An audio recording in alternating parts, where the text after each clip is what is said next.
You just see them thrown in, rough. I said, please don't be too nice.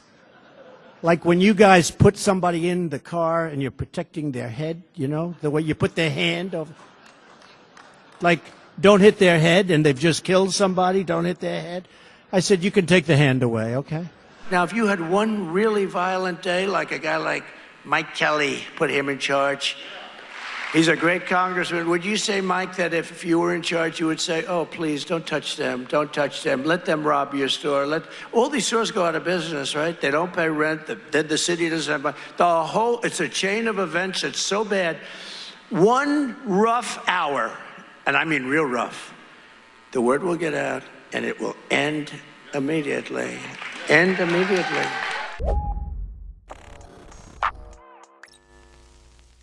You just saw two clips of Trump from 2017 and 2024, respectively, where he encouraged police violence against U.S. citizens. And now, as president, he is taking steps to make that a reality.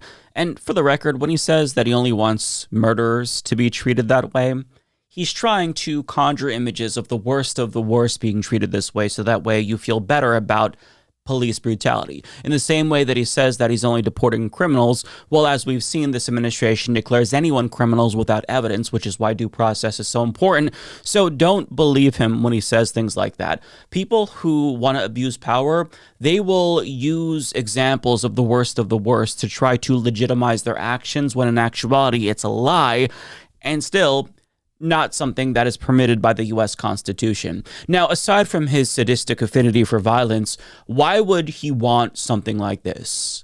Politically speaking, what does this accomplish? And his logic is that the normalization of excessive force would keep the peasants in line and deter crime. But that right there is just the tip of the iceberg, because as Rolling Stone reports, during his first term as president, Trump reportedly floated the idea of conducting mass executions and having U.S. police units kill scores of suspected drug dealers and criminals in urban areas. So in his first term, he wanted to take a page out of the playbook of violent dictators like Rodrigo Duterte of the Philippines, who denied due process to suspected criminals and ordered police to execute drug dealers on sight. But Trump couldn't go as far as he wanted to because of the people in his administration who stopped him from abusing power. But those people are gone, as we now know, and there's nothing holding him back. And since he's no longer restrained, he's finally able to implement the dictatorial policies that he's wanted. And on that note, he just signed what's arguably his most dangerous executive order yet, that lays the groundwork for what we've seen in those clips. The America that he described, where police officers can basically abuse citizens with impunity. And that executive order morphs us into a full-blown police state, and it's called Strengthening and Unleashing America's Law Enforcement to Pursue Criminals and Protect Innocent Civilians. And it does a number of things. First and foremost, it shields officers from accountability by providing them with pro bono legal assistance in the event that they're held accountable for excessive force. It also expands federal resources to train state and local law enforcement officers to, quote, aggressively police communities against all crimes, and expands legal protections for police officers while investing in prison security and capacity.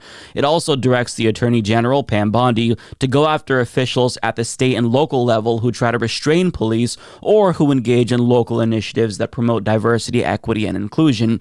In other words, addressing police violence against Black and brown people, for example, and trying to stop that would presumably be prohibited under this order. But here's the big one. Within 90 days, it directs Pam Bondi and Pete Hegseth to increase the flow of military equipment to state and local police departments, and says that they must, quote, determine how military and national security assets, training, non-lethal capabilities, and personnel can most effectively be utilized to prevent crime. So let's break it down. This executive order doesn't just expand the militarization of police forces, which would be bad in and of itself. It is opening the door to military-like tactics being deployed against U.S. citizens, while simultaneously shielding police officers from legal culpability if said military-like tactics result in abuses of power. In other words, he's basically training police departments to be pseudo-military forces where officers are trained as if they're soldiers serving as occupying forces over cities with citizens subjected to their individual whims. This, my friends, is what I'd like to call a police state.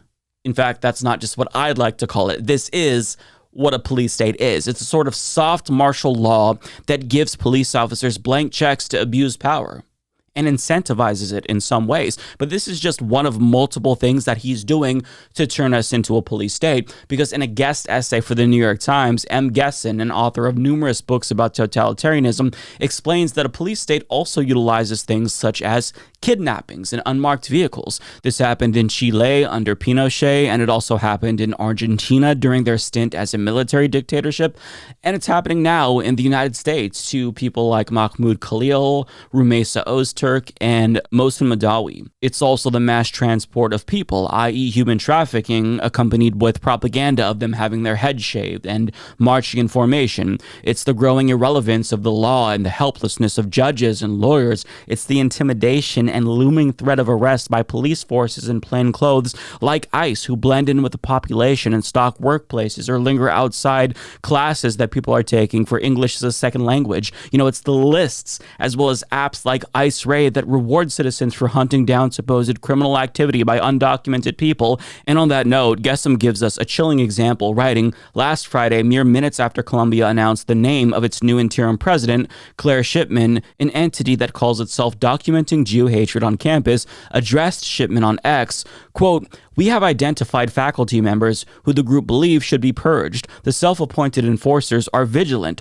This, too, is a hallmark of a secret police state. The citizens of such a state live with the feeling of being constantly watched. They live with a sense of random danger. Anyone, a passerby, the man behind you in line at the deli, the woman who lives down the hall, your building super, your own student, your child's teacher, can be a plainclothes agent or a self-appointed enforcer. People live in growing isolation and with the feeling of low-level dread, and these are the defining conditions of living in a secret police state. People lose the ability to plan for the future because they feel that they have no control over their lives, and they try to make themselves invisible.'" And he concludes by unsurprisingly saying that as somebody who's lived in a police state before, the United States has become a police state. Hence why he listed all the characteristics of police states and tied them back to the actions of the Trump administration. And to be clear, this was written before Trump's latest executive order, which basically solidifies our status as a de facto police state. So things are really bad. And what I want to hone in on is his talk about this culture of fear, because that right there is a huge component to police states. I mean, just from a personal perspective, how many of you recently have second-guessed a post that you were going to make on social media, but you chose to self-censor because you don't know if it's going to get you in trouble, even if it's mild? How many of you have questioned whether or not you should flee the country, or considered whether or not you'd be targeted at some point during this administration because of your political views? That fear that you're feeling, these questions that you're asking yourself, these calculations that you're making internally, that right there, that fear is what makes police states so potent. It changes the dynamic of the country. So instead of mobilizing and taking action in response to abuses of power, citizens might feel more inclined to look the other way, because if they don't, then they fear that they could be next. See, in democracies that actually function properly, citizens don't self-censor because they have protections that stop abuses of power. But when that all breaks down, when law and order ceases to exist and we're basically ruled by the whims of one individual, well, those protections are no longer there. Due process is gone. And since we no longer have due process, well, anyone can be accused of anything and be punished if they're accused of whatever crimes the regime says that they're committing. Now, all of this was implicit up until this point, but Trump just made this explicit with this executive order. And I've previously stated that I no longer think that we're a liberal democracy. In fact, I've said that I think Trump morphed us into an illiberal regime over the last 5 months, and political scientists are now saying the same thing. One is Harvard political scientist Stephen Levitsky, who explained in an interview with NPR that we're no longer living in a democratic regime since we simply no longer meet the criteria to be considered a liberal democracy. And Americans seem to agree, because Axios reports that 52% of Americans now believe Trump is a dangerous dictator whose power should be limited before he destroys American democracy. And on top of that, a poll conducted by Siena College and the New York Times found that 66% of Americans described his presidency as chaotic, and 59% described it as scary. And its net approval for literally every single issue is now negative. And the fact that a majority of Americans describe this administration as scary is evidence that the police state that Trump has instituted is effective. It's working as intended. That's the point to scare people. So they back down. This is why Timothy Snyder talks about obeying in advance, because, you know, if you are too afraid to speak up and you obey in advance, you basically teach the tyrant what is and isn't permissible. They don't even have to resort to repressive tactics if the population is too scared to mobilize and speak up and protest. Now, I don't think it's that bad yet with regard to fear. Americans are still protesting every single weekend and speaking up. But the fact that so many people are already afraid just a couple of months into Trump's administration demonstrates that it's not that difficult to formulate a very effective police state. It's just a matter of maintaining it now going forward. And, you know, to know that Americans actually recognize Trump as a dictator, I think that that's encouraging. But at the same time, it's frustrating because Americans had ample warning that Trump was a threat to democracy before the election. So the fact that months after the fact, they're now saying, oh, yeah, he's kind of a dictator. I mean, yeah, he literally tried to overthrow the last election. So, I mean, if you didn't want a dictator, America, maybe you shouldn't have fucking voted for the guy who said that we should terminate the Constitution. And see, part of the reason why our institutions failed us is because a functioning democracy would not allow somebody who tried to overthrow democracy to be eligible to run. You have to put restraints up to protect democracy from people who want to destroy it.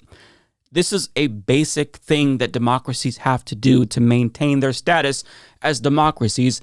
And America just doesn't have that. Part of it is institutional, part of it is personnel. I mean, Merrick Garland as Attorney General did not do his job. Democrats did not do their job. Republicans obviously failed as well. They could have impeached Donald Trump. They failed. And now all the people who failed us are responsible. I mean, Mitch McConnell, now complaining about Donald Trump's authoritarianism, is one of the individuals that could have taken action at the time to rein in Donald Trump, but he chose not to. A lot of these Republicans who are now secretly terrified of him could have voted to impeach him, but even though it was close, they didn't. And now we are stuck with the ramifications of their inaction. You know, but American voters also made this bed for us all as well, because now that they see that Trump very much is a wannabe dictator and is taking steps to turn us into a dictatorship, now they're thinking, oh, this doesn't seem right. They're having a little bit of buyer's remorse, if you will. But I mean, look, maybe you dumbasses should have paid attention. Sorry, I don't mean to be crass, but I made so many fucking videos before the election trying to tell you all that this man was a danger to democracy. I talked about how he was comparable to Hitler in many ways. And now people are, after the fact, saying, oh, wow, this is kind of dictatorial and this is reminiscent of Nazi Germany. And people like me who were trying to sound the alarm is sitting back thinking, yeah, if only somebody fucking warned you. And I get that I have a small platform, but it's not like I was the only one who was sounding the alarm. Political scientists, even though nobody listens to them, historians were trying to warn us that this man was a danger to democracy, and nobody wanted to listen. Now, the problem is that there's no guarantee that we're going to be able to get ourselves out of this mess by voting our way out of this mess in 4 years or 2 years. I mean, Trump just launched Trump 2028 merch because I think he fully intends on running. And on top of that, he signed an executive order giving Doge power over elections in lieu of state and local authorities. And the reason why you give Doge power over elections is because you can root out fraud, which obviously is going to be used as a tool to do voter suppression and perhaps cancel votes in more Democratic Party leaning areas of the country. We don't necessarily know how they're going to weaponize Doge against our right to vote, but they're going to do it. They just passed the SAVE Act in the House, which could disenfranchise millions of married women who don't have a name that matches their birth certificates because they took on the name of their husbands once they got married. So we dug ourselves a hole that's going to be really difficult to get ourselves out of. And that's the thing about dictatorships. They all hold elections, but that doesn't actually mean that there's going to be a change in power. The elections in dictatorships are basically for show. It's kabuki theater. It doesn't actually facilitate changes in power. You can't just vote out dictators once they consolidate power and destroy democracy. Now, look, I don't know if that's going to be the case for us in 2026 or 2028, but the fact that there's not really any certainty in that regard kind of speaks to the gravity of the situation that we're in, doesn't it? So to say that Americans fucked up by electing Donald Trump is the understatement of the century. We will be paying the cost for the election of this man for generations to come. It is one of the dumbest things voters have ever done in this country. And by the time he's done, I can assure you he will have done more damage than George W. Bush. I've always maintained that George W. Bush was the worst president of my lifetime just because of the sheer number of deaths he's caused.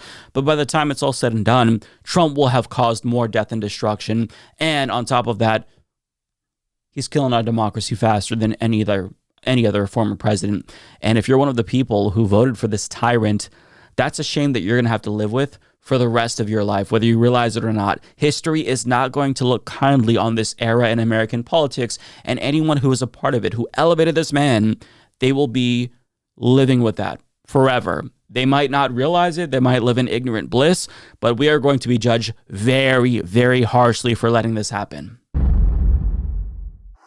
Do yourself a favor and click the join button on YouTube to become a member.